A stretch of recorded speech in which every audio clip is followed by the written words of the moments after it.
Saludos, amigas, amigos, cuánto gusto, cuánto placer reencontrarnos con ustedes a través de Universal Cable, de UniTV Canal 10, Teleesperanza Canal 33 y también a través de las redes sociales, nuestro canal de YouTube, Derecho y Sociedad TV, también a través de Facebook y yo creo que próximamente hasta en Instagram vamos a estar.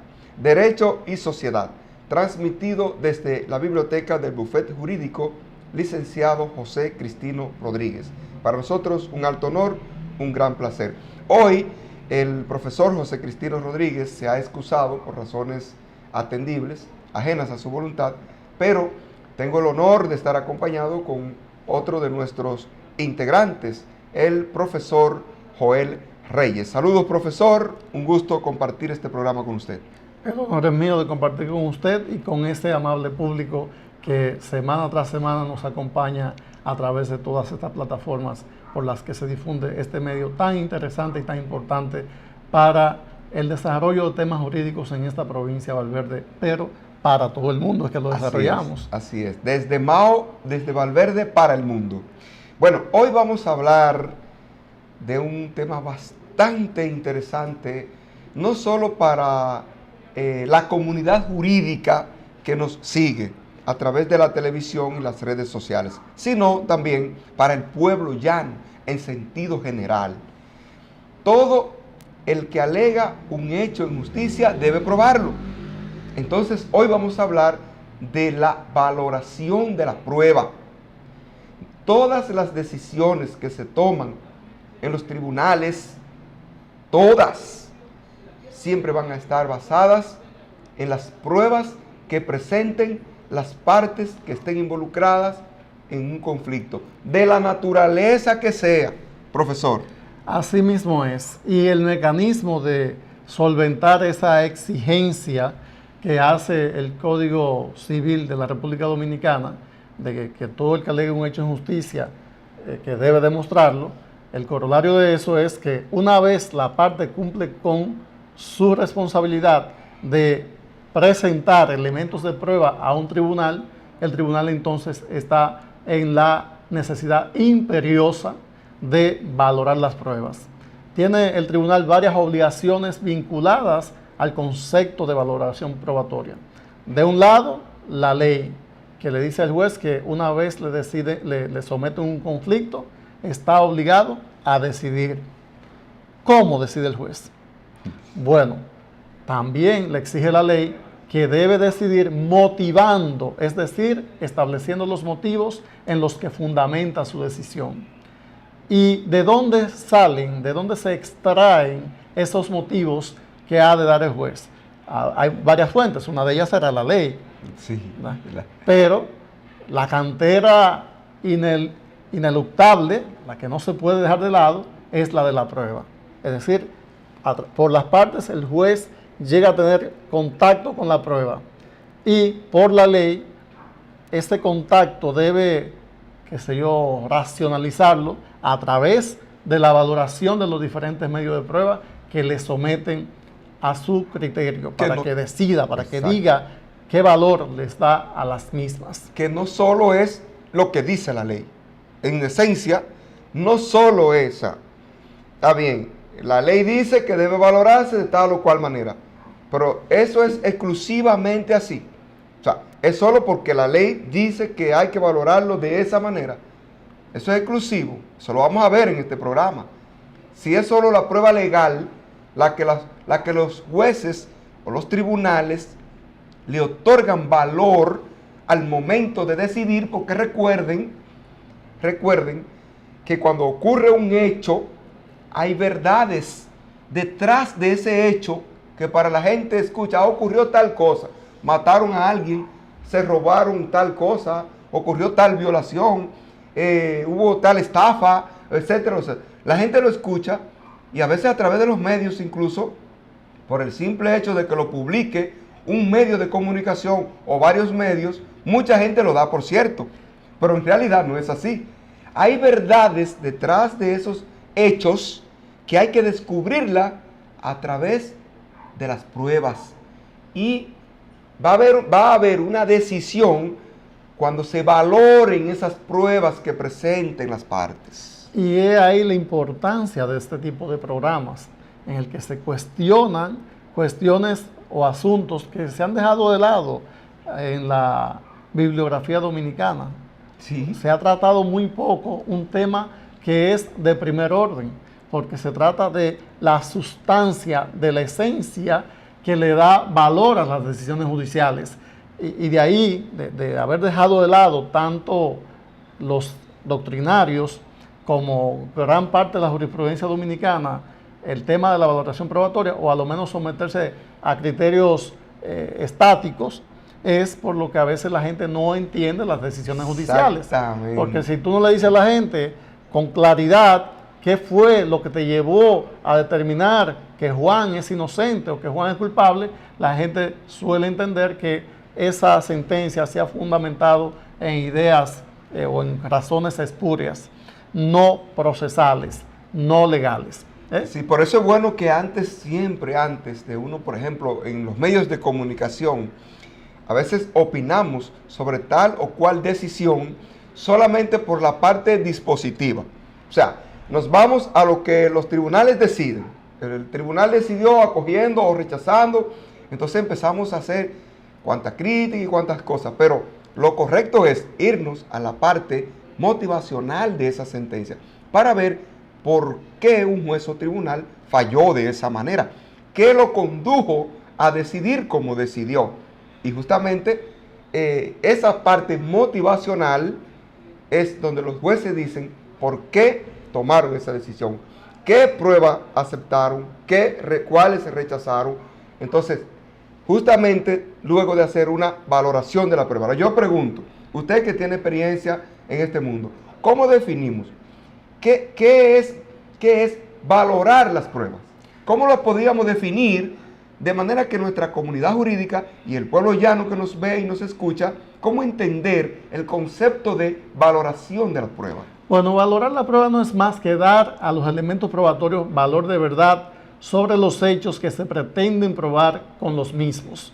Es decir, asumir como cierto lo que se pretende probar con la prueba cuando se le da valor positivo, o no dar como probado el hecho al que se refiere la prueba cuando se le da valor negativo. Es decir, que el juez o bien le da valor positivo a la prueba diciendo yo le creo a ese documento, creo a ese peritaje, creo a ese testigo, o bien le da un valor negativo diciéndole no me convence, yo no creo en esa parte.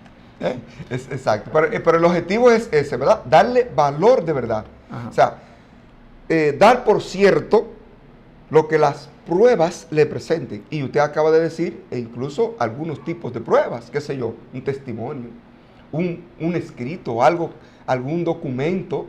Y hay muchos tipos de pruebas que lo veremos más adelante. Pero en definitiva... Me disculpa si le hago una pregunta sí. Como abogado en ejercicio. Sí. ¿No le ha llamado nunca la curiosidad el saber cómo fue que el juez le dio tal valor a tal testigo, claro que a sí. tal documento? Para usted tal vez en ese momento entendía que ese testigo no era creíble por razones evidentes, según su concepto. ¿No le ha dado una curiosidad saber cómo que el juez llega?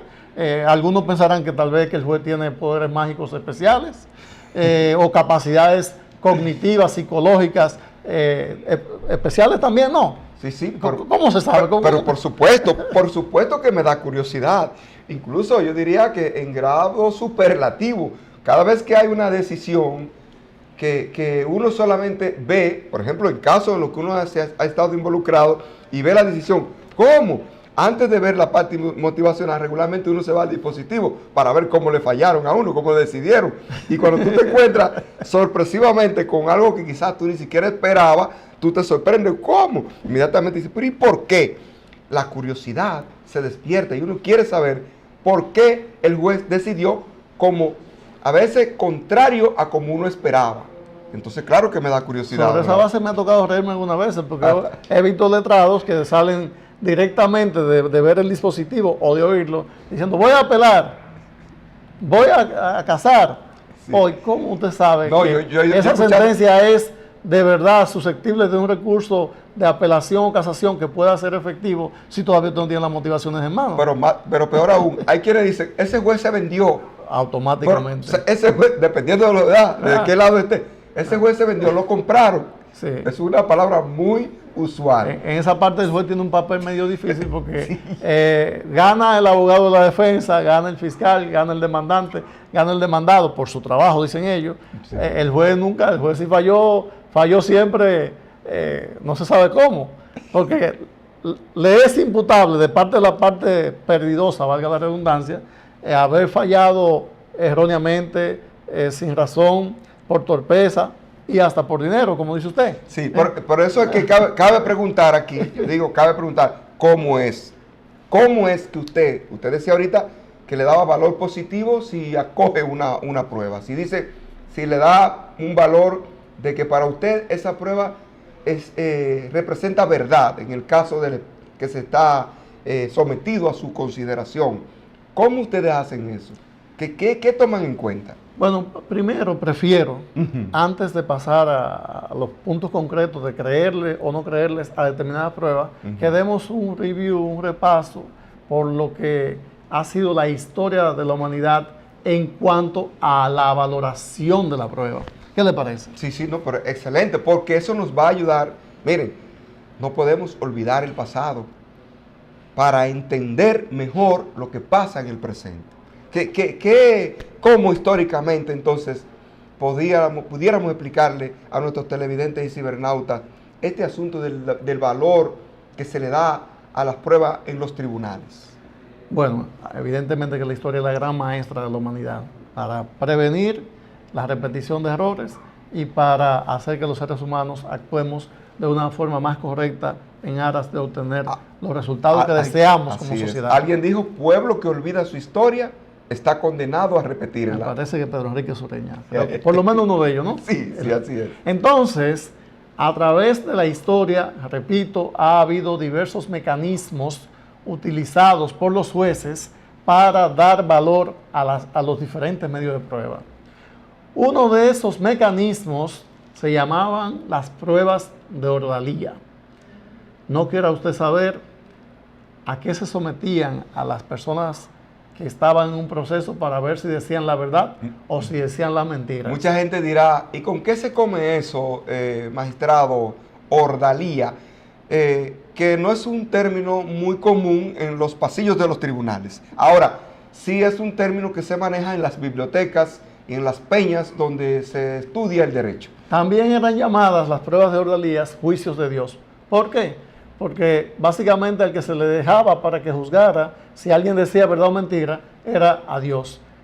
Y así todavía no lo entienden bien, ¿verdad? Pero vamos a ver qué hacían ellos para que vieran si Dios intervenía o no intervenía.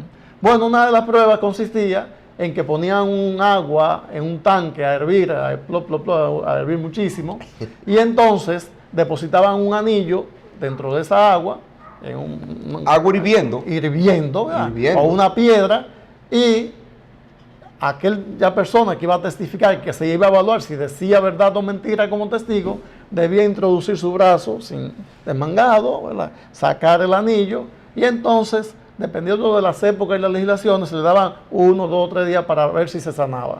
Si se sanaba en 2 días, a ese testigo decía la verdad porque fue Dios el que le curó, porque estaba haciendo un bien a la humanidad y al juicio diciendo la verdad. O sea, es decir, a Carlitos, que es nuestro camarógrafo en el día de hoy, director técnico, lo acusaban de robo. Que Dios lo libre, Carlitos. Eso fue lo primero que me llegó. Y a Carlitos lo llevaban ante un tribunal para ver si era verdad que había robado o no. Entonces, el tribunal, para ver si es verdad que Carlitos robó o no, ponen a hervir un caldero de agua y cuando está en el mayor punto de ebullición esa agua, entonces le decían desmánguese su brazo y agarre ese anillo que era de metal, como lo son todos los anillos, de verdad, un anillo de metal hirviendo. No, no con los deditos, sino el brazo. El brazo entero, en un agua hirviendo. Entonces, si no se sanaba, ya Carlitos era culpable. Era culpable. Aunque ni siquiera pasara por el lugar donde se produjo el robo. Esa era la ordalía. Y a través de la historia fue evolucionando la ordalía, tuvo varias prácticas. Otra de ellas fue también poner un hierro a calentar al rojo, vivo, y entonces decirle a alguien que lo agarrara. con la misma finalidad de que si se sanaba rápido, 1 o 2 días, bien, el tipo era un testigo veraz, y si no se sanaba, entonces estaba mintiendo. Y como los juicios tenían cierto carácter divino, no solamente le mentía al juez y a la sociedad, le mentía a Dios. Y el que le mentía a Dios, pues en ciertas épocas, sobre todo en el medioevo, pues le tocaba morir, porque enfrentarse a Dios mintiéndole era de alguien que potencialmente era brujo o lo que fuera. Sí, por ejemplo, creo que en la ley de las 12 tablas habla de que lo lanzaban a un río y si se ahogaba, si lograba salir nada, un río muy hondo. Saltar de la roca Tarpeya en Roma. Entonces se ponían las rocas, se tiraban y vaya usted a ver cuánta gente quedarían vivos. Pero no había de qué hacer más, se quedó ahí muerto y nada más. Y ya, entonces era culpable, porque obviamente. Ajá, era culpable. Sí, era culpable. Entonces, otra prueba de Ordelía también fue darle a la gente a probar venenos también. Y que si vivía, entonces también era inocente. El testigo, que a veces también era el acusado. Por todo eso atravesó la humanidad. Y le voy a decir una cosa que tal vez ustedes se asombren. No todos morían. No todos no se curaban. Y dirán ustedes que cómo. Bueno, porque como la humanidad siempre ha sido muy creativa, el veneno, si el que te lo daba era medio amigo tuyo, te lo mezclaba con otra sustancia, con agua, y te lo daba más tonificado para que tú no te murieras. De ahí que sí salieron gente inocentes de juicio de oralía. Al agarrar el hierro candente, tal vez te lo calentaba un chin menos, y además, a lo menos Montesquieu, en El espíritu de las leyes, dice que los hombres eran tan rústicos que la mano fácilmente se curaba en 2 o 3 días porque el cuero era fuerte, entonces botaba esa piel, quedaban sanos. O Sí, sea, para la gente. opinión de Montesquieu, que yo sé que como un tipo de la nobleza, seguro que nunca se vio enfrentado a algo tan bárbaro, ¿verdad? No, porque regularmente a quienes se le imputaban hechos de esa naturaleza no era la gente que estaba a niveles de la nobleza, donde estaban la gente de la autoridad, los poderosos económicamente y todo eso. Y le digo esa parte de que algunos se curaron, que algunos se salvaron, para que vean que, sea como sea, hay una forma de dañar el procedimiento, ¿verdad? El que daba menos veneno a uno para que saliera con bien de esa prueba, simplemente falsificaba la prueba. ¿Cómo se fueron dando cuenta de que el mecanismo no era efectivo? Con el paso del tiempo se pasó a otro sistema de valoración probatoria y fue el de la prueba legal o el de la prueba tasada. Evidentemente también que esas épocas han variado de tiempo en tiempo y de lugar en lugar, porque encontramos prueba legal hasta en el código de Hammurabi, que según usted mismo me comentó, es un código de más de 3.200 años de antigüedad. Y ya ahí se establecen ciertas reglas de valorar, de probar los hechos con un determinado mecanismo probatorio. Y que el código de Hammurabi es un código que está escrito incluso en escritura cuneiforme, que es en piedra. De hecho, se conservan restos de ese código en un museo de París, en Francia. Se conservan todavía algo de ese código de Hammurabi. ¿Qué es lo especial en esto de la prueba tasada? La prueba tasada. O legal. Que el juez ahí, a decir verdad, tenía poco que hacer en cuanto a valoración, porque el propio legislador le decía cómo debía entender que un hecho estaba probado o que no lo estaba. Un hecho en el que una de las partes llevara 2 testigos estaba probado, sí. Se daba por cierto. Si una gente nada más llevaba un testigo, entonces se decía que eso era media prueba. O sea, el asunto era que el que llevara más testigos.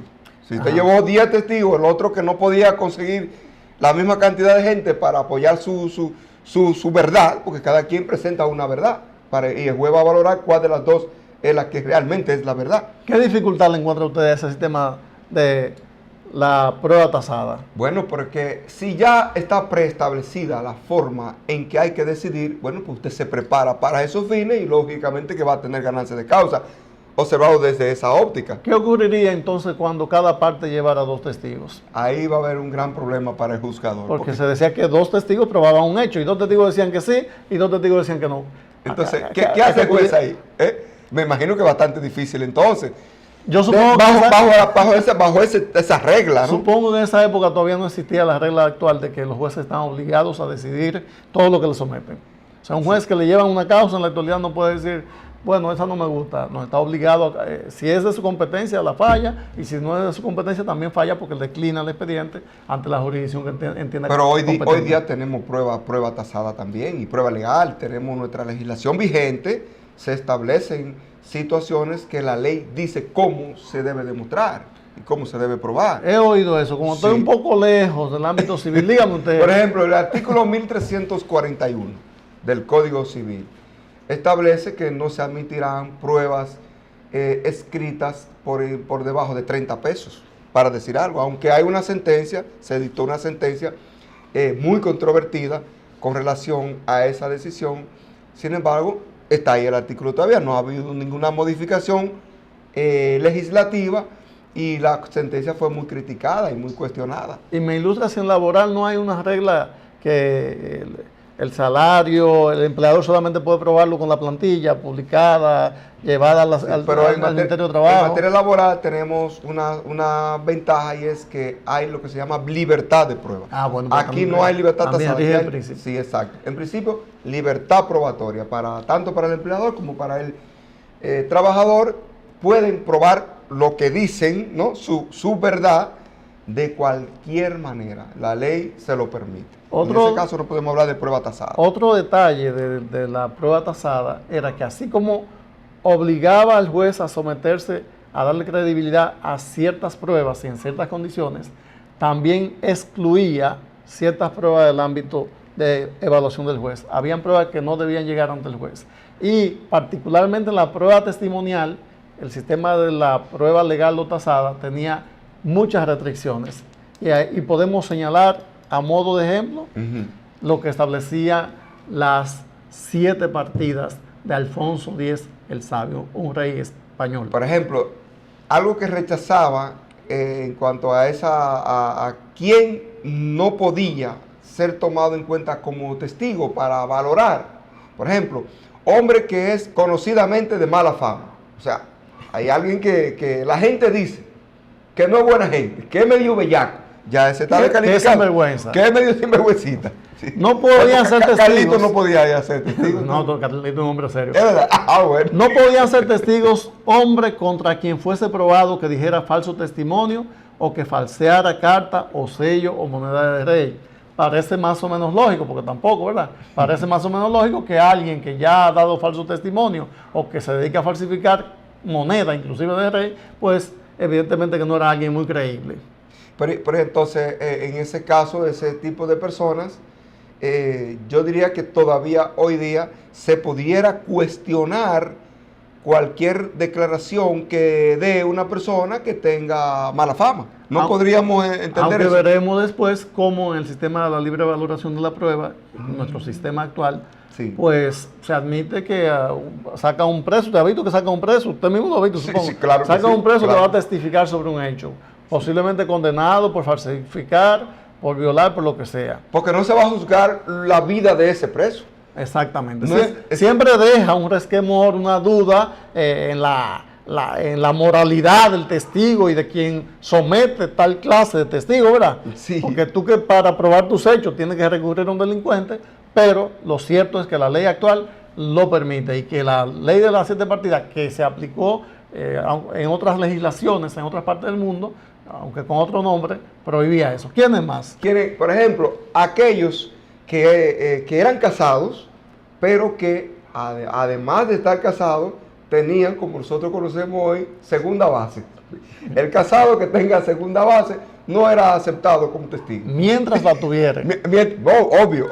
Pero hay que leer el texto de las 7 partidas. Ajá. Ni aquellos que son casados y tienen barraganas conocidas, mientras la tuvieran. ¿Qué es lo que Ignacio ha dicho exactamente? Sí. El término barraganas es... Ya no se usa hoy, pero lo de barraganas eran las famosas queridas. ¿Quiénes más? Bueno, los que se casaban con parientes. O sea, un señor se casa con una prima. Ya ese no podía ser admitido como testigo, porque lo que decía no era creíble. Sí. Tan sencillo como eso.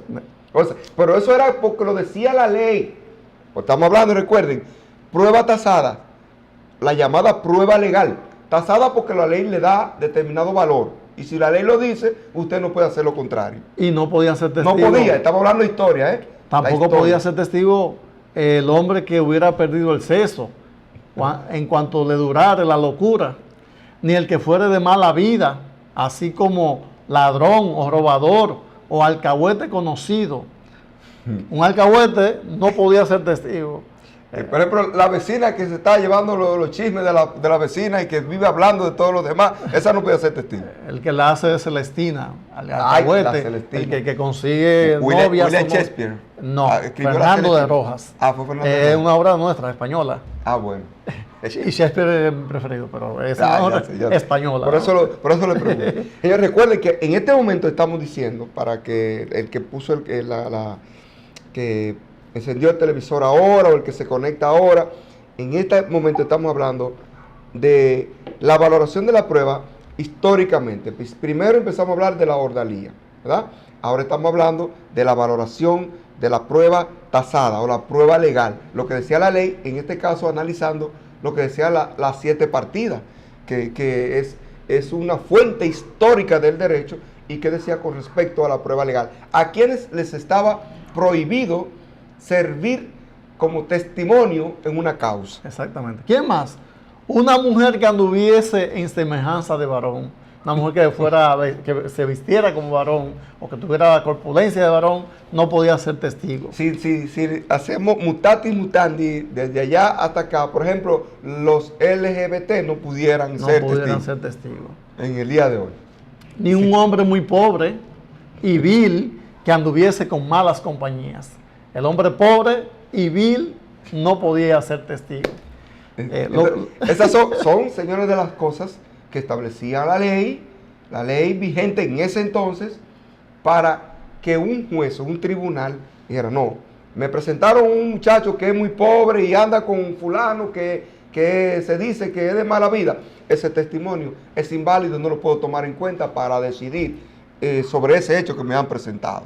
Ni los judíos, eso es lo que dice. Los judíos tampoco. Los moros o los herejes tampoco podían testificar. Dice contra cristianos, quizás podían testificar entre ellos, en causa entre ellos, pero no contra cristianos. Ahí está el tema de que los cristianos y los judíos, desde Jesucristo, se vieron enfrentados por la forma. Y los moros también. Todavía los judíos no creen en Jesucristo. No, claro. Entonces, por ahí viene la historia. Eso era lo que... Eso estaban excluidos de la facultad de testificar y consecuentemente excluido al juez, la facultad del juez de valorar, de admitir esos testimonios. Excluidos legalmente. Y si se dan cuenta, algunas causas son racionales. El que no tiene tino, pues no puede declarar. Eso es lógica elemental. Pero otros serán discriminaciones basadas en raza, nacionalidad, preferencia sexual, que hoy día ya son cuestiones superadas en los análisis probatorios. Hasta la propia pobreza era sancionada, pues no se le permitía testificar a la gente pobre. Imagínense ustedes. Entonces, por eso es que ustedes vemos hoy día un principio en el sistema de justicia, la no discriminación. Y menos cuando son por razones de las que se establecían en esa ley de las 7 partidas, por razones de sexo, de religión, de raza, de color de la piel, de asunto económico. Y hasta lo de mala fama, porque cualquier persona puede tener una mala fama sin ningún tipo de justificación. Y además hay que entender, y por eso fue superado ese sistema de valoración tasada de la prueba, de valoración de prueba legal, porque eso conducía a muchísimas injusticias, a no llegar a demostrar hechos importantes para el derecho, porque simplemente las personas que podían servir para testificar estaban excluidos de plano por la propia ley. Es decir, que la injusticia no era sobre el testigo, la injusticia recaía sobre la parte que tenía interés en demostrar su causa. Claro, porque entonces... Y si estaba prohibida legalmente, pues los tribunales no tenían otro camino que simplemente excluirlo, no permitirle. Y por eso se cometían grandes injusticias, como se han cometido siempre. Entonces, históricamente, ¿qué otro sistema de valoración de prueba pudiéramos mencionar en este recuento histórico para llegar al tema de la valoración de las pruebas? Para solventar los problemas de la prueba legal o tasada se pasó a la libre valoración de la prueba en una versión muy particular que se llamó la íntima convicción. Íntima convicción, la íntima conciencia del juez decía si alguien era culpable o inocente, si alguien ganaba o perdía una causa.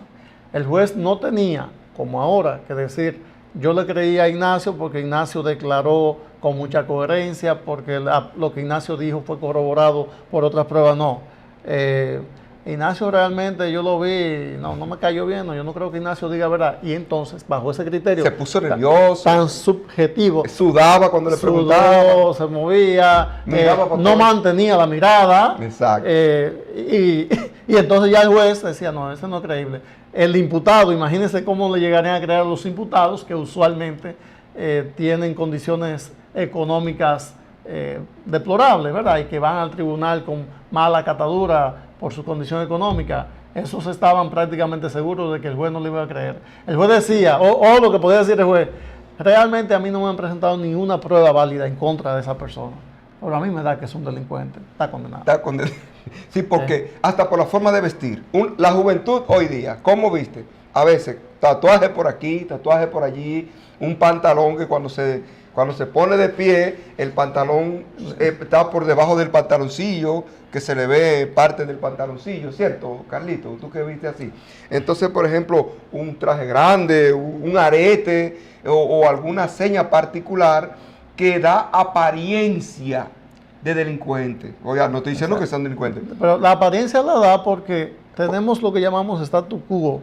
Cómo nos comportamos la gente de un determinado oficio, de una determinada época. Los más viejos somos más conservadores por la naturaleza de la vida, que uno va queriendo estar más tranquilo, más seguro, y que el tiempo cambia y las personas cambian sus usos. Porque hoy decir que tiene tatuaje es delincuente, aunque usted y yo no tenemos, yo no tengo, ¿verdad? Gracias a Dios. Pero Dios ya sabemos que ni tenemos, pero que cuando nos criamos vimos tal vez 2 o 3 gente que efectivamente eran muy cuestionables con esos tatuajes. Pero hoy vemos hasta nuestros hijos y amigos y primos que tienen un tatuaje. Ya sabemos que efectivamente eso no es nada. Pero cuando el juez tenía esa potestad de fallar, no en base a las pruebas que le presentaba, sino lo que él pensara o sintiera, a sus emociones, a sus prejuicios, entonces evidentemente que eso afectaba de manera significativa la seguridad jurídica de las personas que no estaban definitivamente bien resguardadas ante esas eventualidades. Pudiéramos decir, magistrado, que la íntima convicción es una etapa superada al día de hoy con respecto a la valoración de las pruebas. Ahí hay una confusión. En la actualidad, el juez tiene que estar convencido para decidir. O sea, hay convicción. Lo que pasa es que no podemos decir que es íntima. Es íntima en tanto que cuando el juez se convence, dentro de él, ¿verdad? Que se convence. Sí. Pero el juez, el legislador, mejor dicho, para evitar arbitrariedades de parte de los jueces, le ha dicho, si usted se convenció, debe convencerse a través de los medios de prueba que le han sido ofertados, valorándolos. Y usted tiene que tener la capacidad de decir qué valor le dio usted a la prueba y cómo se lo dio, aplicando ciertas reglas que veremos en lo siguiente, y pueda exteriorizar las razones por las que usted le dio valor a la prueba o a determinado elemento probatorio. Y luego entrar a analizar otro conjunto de cosas. Con una prueba o con varias pruebas. La prueba analizada de manera individual o de manera armónica, el conjunto de las pruebas. Entonces, ahora el juez, aunque al final de cuentas uno se convence adentro de uno, en el cerebro, cuando uno está razonando no está conversando necesariamente con otro, como juez, y a veces hay jueces colegiados, pero jueces unipersonales. ¿Ese con quién está hablando? Consigo mismo y a lo que tiene. Llegué a la conclusión de que es culpable o de que es inocente, de que el demandante tiene razón o que el demandado tiene razón. Estoy en mi cabeza razonando jurídicamente los hechos, las pruebas, todo eso.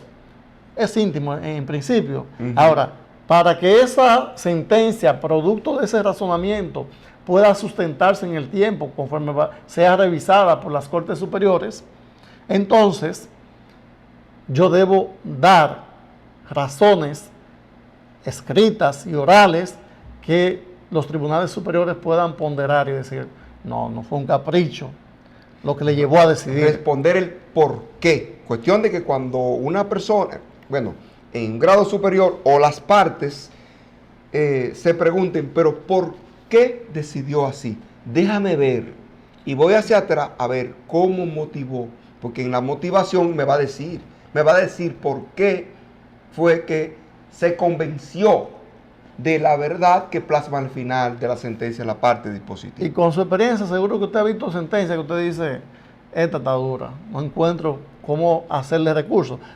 Los abogados usualmente recurren a aquellas sentencias que no les son favorables. Que es lo correcto. Perfecto. Eso es lo correcto. Pero algunas veces les será fácil, dicen, no, pero que esto fue fallado fuera de plazo, esto violó tal o cual ley, aquí no hubo motivación, aquí hubo una motivación pésima, ya prueba que yo presenté, el juez no la valoró, no lo dice aquí, porque tiene que decirlo en la sentencia.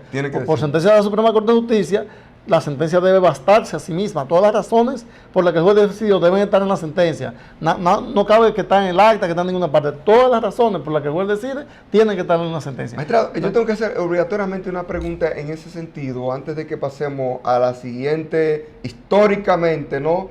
En cuanto a la valoración de la prueba. Hemos hablado de ordalía, hemos hablado de prueba legal o tasada y hemos hablado de íntima convicción. Tres cuestiones que forman parte de la historia de la valoración de las pruebas. Nos falta otra más. Pero en esa parte motivacional tiene el juez que referirse solamente a lo que las partes le plantean en las conclusiones o también en la parte motivacional antes de concluir. Tiene que referirse a eso. En principio, el tribunal cuando falla debe responder solamente a las conclusiones. No es obligatorio que el juez analice cada uno de los motivos dados por las partes. Y de hecho es que usted puede pedirme a mí que le conceda una indemnización de 100,000 pesos.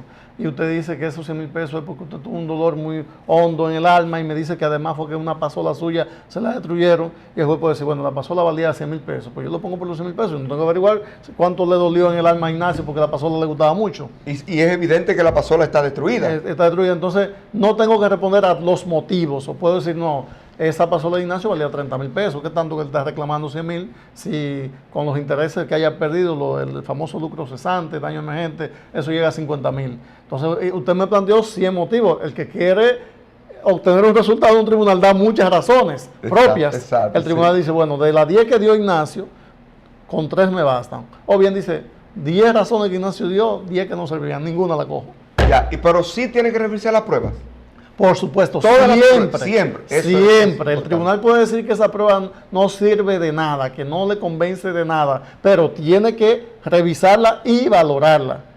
¿Sí? De nada sirve que la revise si es para apartarla sin más del proceso. Tiene que valorar qué importancia eventual podría llegar a tener esa prueba y si finalmente sirve para demostrar el hecho que la parte que lo propuso dijo que iba a demostrar con ese elemento de prueba. Excelente, gracias por esa respuesta y sé que a mucha gente le va a agradar. Entonces, siguiendo con la historia, profesor, además ya de la ordalía, de la prueba legal o tasada, de la íntima convicción, ¿qué otro elemento dentro de la valoración de la prueba pudiéramos calificar de histórico? Ya estamos en una etapa, y es la última porque es la actual, el sistema de la libre valoración de la prueba sustentada en la sana crítica. Entonces esa es la actual. La actual, la que está inclusive en nuestro Código Procesal Penal y que yo entiendo que además de materia procesal penal se aplica en todas las demás áreas del derecho. ¿Hay libertad de prueba en materia penal? Hay libertad de prueba. Por supuesto que hay limitaciones, porque la ley te dice cómo se debe recoger la prueba. La libertad no es absoluta, ¿no? O sea, ninguna libertad es absoluta. Nada, ningún derecho es absoluto. Ningún derecho es absoluto. Entonces, hay libertad de prueba, pero usted no puede llevar a un testigo a la fuerza, ¿verdad?, con un arma para que testifique. Eso no se puede. Usted no puede robarse un documento que hay en esta oficina y llevarla como prueba a un tribunal. Esa prueba estaría mancillada por la ilegalidad, por la ilicitud del acto de su obtención. Y ahí conocemos la teoría del árbol envenenado relacionada a la exclusión de un proceso de la prueba ilícita en materia procesal penal y de las pruebas que son consecuencias de esa prueba ilícita. O sea, lo que hay libertad probatoria es que los hechos jurídicos se pueden probar por todos los medios lícitos. Esa limitación dice la ley. Todos los medios lícitos. Pero no en todas las materias, por magistrado, porque hay materias, por ejemplo, bueno, en materia laboral hay libertad de prueba, eso es así. Ahora, en materia civil, como que esa libertad no es tan libre. Bueno, se entiende y quería sintetizar algo con respecto a eso. Aunque hablamos de pruebas del pasado como oralía, prueba tasada, íntima convicción, eso no ha desaparecido del todo. De la legislación sí, pero no de la práctica judicial. Los abogados que ven este programa bien saben que han oído 1000 veces que el juez le dice que le dio credibilidad a un testigo porque no sudó, porque no se puso nervioso, porque fue coherente, porque no tuvo ninguna mancha subjetiva, ¿verdad? Eso ¿con qué comparamos de lo histórico? ¿Con qué? Con la oralía. Con la oralía. Y no nosotros, Tarufo, Michel Tarufo dice que el juez que dice que un testigo dice verdad o mentira porque se ponga nervioso, porque sude, porque no mantenga la mirada, lo que está haciendo es un juicio valorativo de oralía.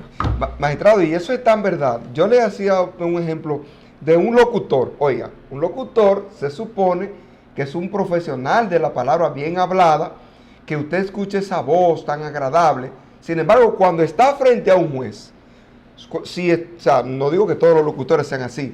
Pongo el ejemplo de un locutor por decir que es alguien que vive de hablar, ¿verdad? Entonces, pero no es lo mismo hablar en una cabina de radio, en la que usted va en pantalones cortos y cuando viene a ver ni siquiera el DJ que está en otra cabina lo está viendo y usted le oye esa voz agradable. Pero póngalo frente a un tribunal,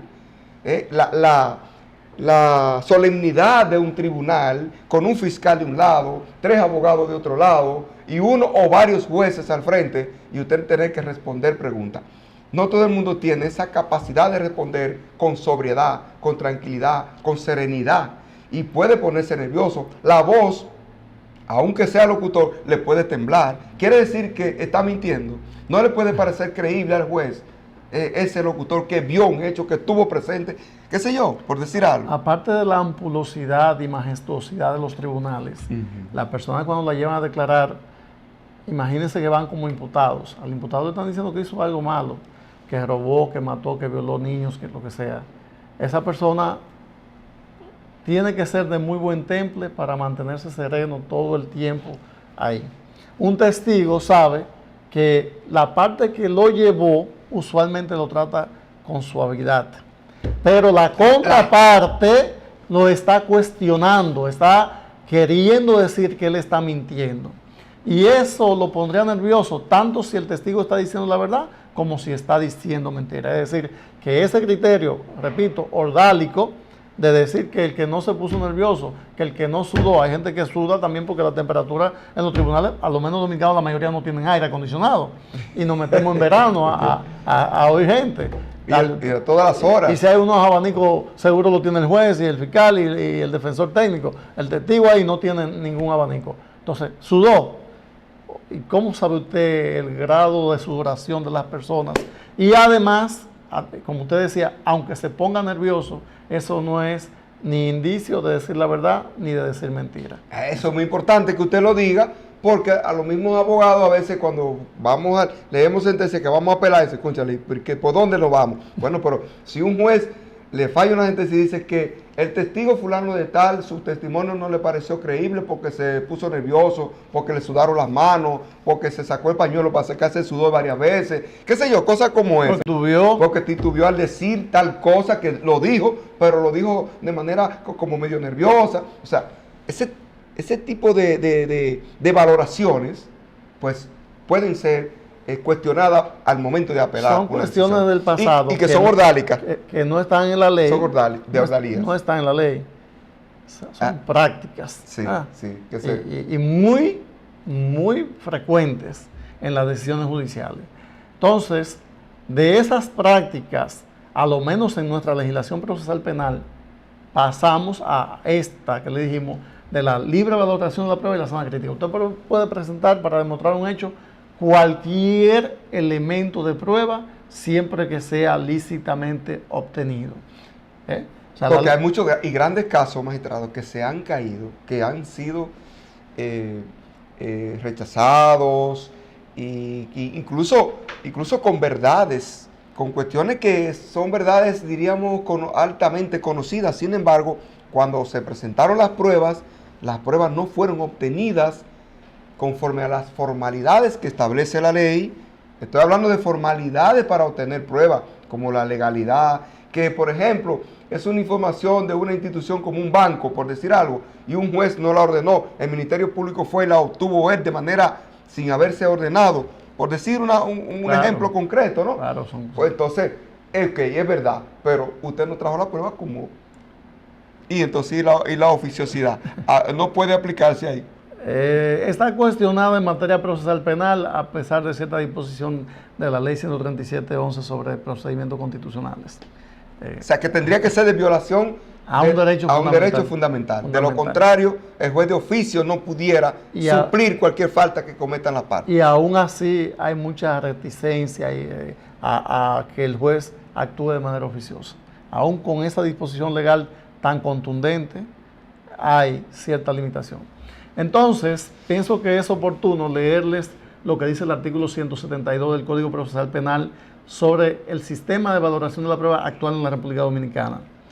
Dice lo siguiente: el juez o tribunal valora cada uno de los elementos de prueba conforme a las reglas de la lógica, los conocimientos científicos y las máximas de experiencia, y está en la obligación de explicar las razones por las cuales se les otorga determinado valor probatorio, valor con base a la apreciación conjunta y armónica de todas las pruebas. Esa es la plasmación del sistema de la libre valoración de la prueba, sana crítica, en el sistema procesal penal dominicano. Y ese es el que se está aplicando hoy día.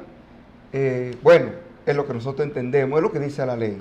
Ahora hay que ver que eso realmente ocurra como está establecido. Ocurre, pero pasa algo. Es que esa explicación establecida en la ley no basta para que cuando un juez tenga frente a sí a un testigo, tenga forma de decir que le cree o no le cree de manera racional. Entonces yo quiero preguntarle a usted, porque usted es una persona que tiene experiencia, tiene más de 10 años, ¿verdad? 13 ya. 13 años juzgando, administrando justicia, para no decir juzgando gente, aunque es juzgando gente, y ha estado en todos los tribunales. ¿Cómo es que debe valorarse esa prueba? Porque ahorita hablamos de usted tiene un testigo ahí que empezó a sudar, que se le puso nervioso, que tembló la voz, pero usted no puede tomar ninguno de esos elementos porque entonces estaría incurriendo en un asunto ya superado como la ordalía. Entonces, ¿cómo es que se debe, qué sé yo, escuchar a un testigo? Valorar un testimonio. ¿Cómo? Bueno, cabe decir que para una buena valoración de la prueba hay que salirse del derecho. El derecho no es una ciencia que te dé técnicas idóneas para valorar efectivamente la prueba testimonial. Diría un español, joder, tío. Así mismo es. ¿Cómo lo entendemos? Bueno, en la actualidad, en países como España, el Perú y los propios norteamericanos se han valido de una cuestión que se llama psicología del testimonio. Es decir, la psicología se ha encargado de darnos pautas para tener cómo valorar más o menos de una manera razonable la prueba testimonial. Aplicando la psicología del testimonio, nos damos cuenta de ciertos fenómenos. En general, los seres humanos tenemos mala memoria. O sea, eso es en general. En general. Puede que haya uno con una supermemoria y todo eso. Hay gente que y otro que recuerde menos que lo poco que recordamos nuevamente. A la mayoría nos resulta difícil recordar eventos después de 48 horas. Y usted con su experiencia sabe que cuando a una gente le toca testificar en un tribunal, usualmente han pasado 2, 3, 5, 10, 15 años. También la memoria nos traiciona, dice la psicología del testimonio, porque nos crea falsos recuerdos. Es decir, cosas que nosotros estamos seguros que las recordamos y a veces es que el propio cerebro se la inventó y a veces es que lo oímos tanto decir que pensamos que nosotros realmente recibimos esa información de manera directa. Entonces, la psicología del testimonio nos da un consejito muy simple. Lo primero, para darle valor positivo o negativo a una prueba testimonial, es escuchar al testigo.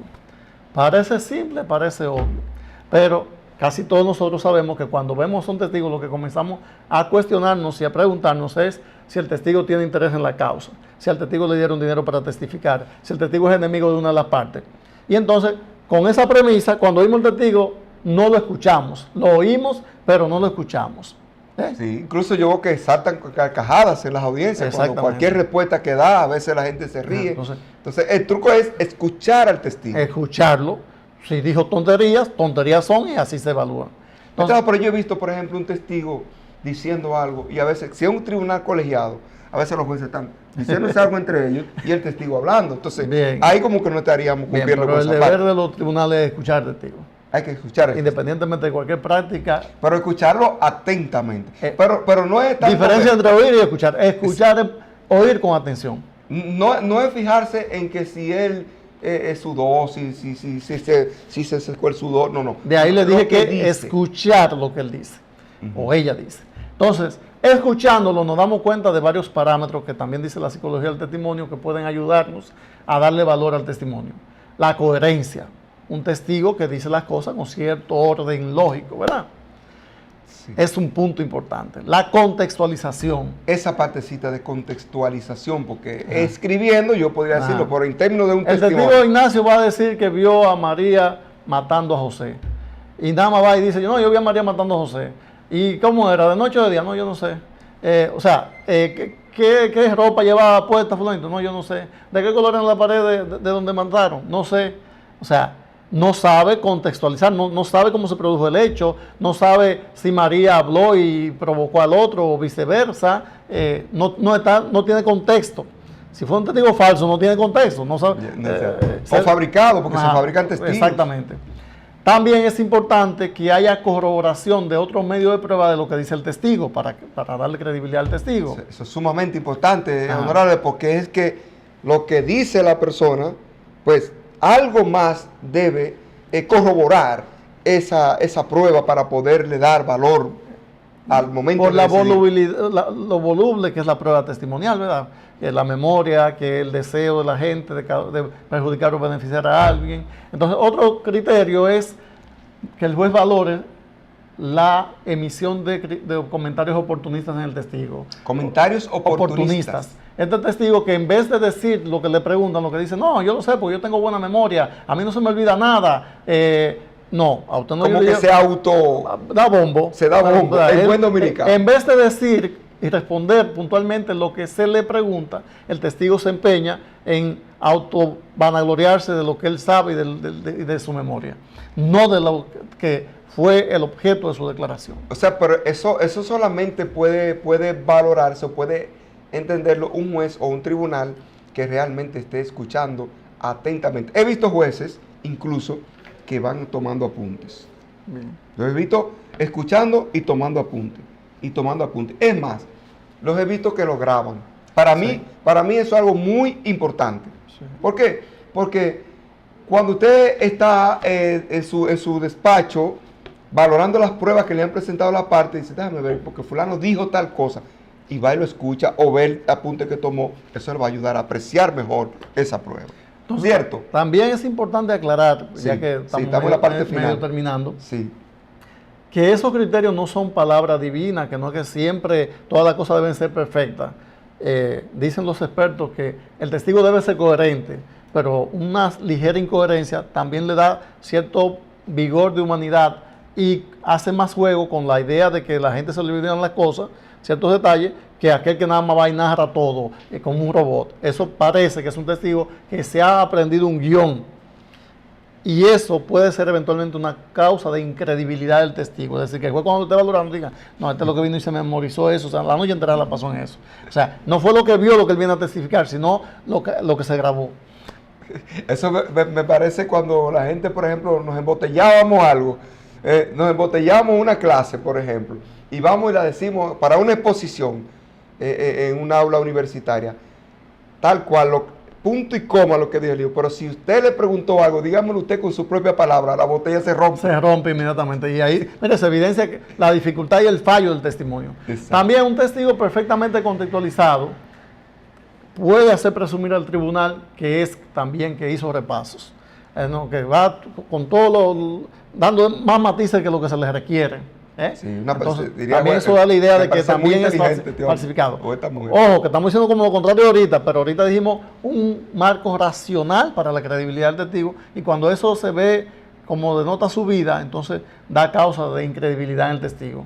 Un pariente, es importante saber que puede hacer un comentario oportunista, un pariente de una de las partes, sin que eso implique que es no creíble el testigo. Y dijimos que los comentarios oportunistas deben ser valorados como motivo de incredibilidad, pero un pariente que diga, no, yo lo quiero mucho, qué sé yo, y yo sé mucho, nada, eso también... Pero no lo inhabilita, el hecho de ser pariente no inhabilita a un testigo. En la actualidad no hay tachas de testigo, también que es importante que se sepa, por lo que dijimos, la prueba tasada. Perfecto, entonces, en conclusión, queridos amigos, colegas, abogados y pueblo en general, actualmente lo que impera es la libre valoración de las pruebas basada en la sana crítica. Esa última partecita de la sana crítica, honorable, me gustaría para concluir de que usted explique un poquito en qué consiste la sana crítica en cuanto a la libre valoración de las pruebas. Bueno, la sana crítica es que el juez evalúa los medios de prueba,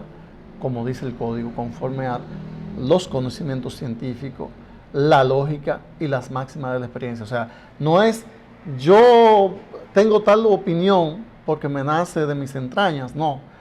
Yo tengo esta opinión porque la experiencia me dice que cuando veo todo el suelo mojado allá afuera es que llovió, ¿verdad? Tengo experiencia en eso, la máxima de experiencia me dice eso.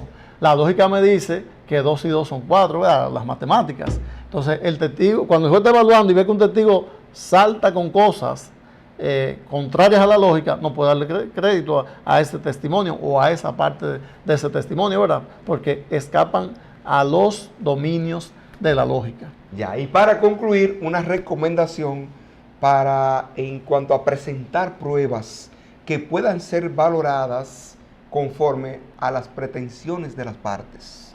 ¿Qué pudiéramos decirle a los abogados que nos están viendo, que nos están escuchando, al momento de presentar pruebas en una causa que no deben de perder de vista a los abogados? ¿Qué debemos tomar en cuenta de manera siempre oportuna para poder obtener ganancia de causa? No hay que llevar pruebas sobre hechos notorios. Usted no tiene que llevar allá a un tribunal, porque es pérdida de tiempo, además, ¿verdad? De que el presidente actual es Abinader. No creo que usted deba llevar, no, para probar eso, ¿verdad? Porque los hechos notorios no se prueban. Debe llevar pruebas vinculadas al objeto mismo de la causa. Los abogados son muy tendenciosos a llevar pruebas vinculadas a hechos ajenos a la causa.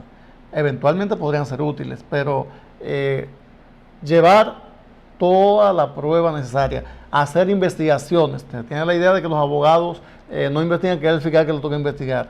En materia penal, el abogado defensor debe ir a los lugares, porque eso le permitirá saber cómo pudieron acaecer los hechos, y el que no tiene un conocimiento puntual de los hechos no podrá hacer ni buena acusación ni buena defensa. Bueno, señores, de esta manera llegamos a la parte final de este programa, Valoración de las Pruebas. Como siempre, agradeciéndole a ustedes la amabilidad de su sintonía a través de UniTV, Canal 10, de Universal Cable y de nuestras redes sociales, sobre todo de nuestro canal de YouTube, Derecho y Sociedad TV. Profesor. Muchas gracias a los amables televidentes y youtubers, ¿verdad? Claro, y de las redes sociales en general por seguirnos, por tener la amabilidad de permanecer con nosotros durante toda esta hora.